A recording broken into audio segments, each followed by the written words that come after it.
श्री संत श्रेष्ठ ज्ञानेश्वर महाराजांच्या 195व्या आषाढी पायी वारी प्रस्थान सोहळ्यास पहाटे 4ला घंटानादाने सुरुवात झाली. भक्तीच्या या वैभवी सोहळ्यात लाखो वैष्णवांनी माऊलींच्या समाधीचे दर्शन घेत प्रत्यक्ष स्वतःच्या नयनांनी हा उभा सोहळा अनुभवला.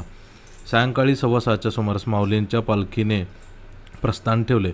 ज्ञानोबा माऊली तुकारामचा देहभान विसरून जयघोष करीत पंढरीकडे जाण्यासाठी 1.5 लाखाहून अधिक वारकरी ज्ञानियांच्या अलंकापुरीत दाखल झाले आहेत. तर महापुराच्या पार्श्वभूमीवर अनेक वारकरी थेट पुण्याकडे मार्गस्थ झाले आहेत.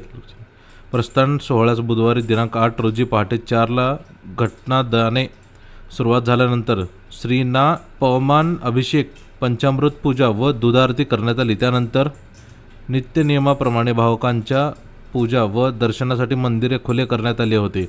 दुपारी 12ला श्रींना महानैवेद्य वाढवण्यात आला.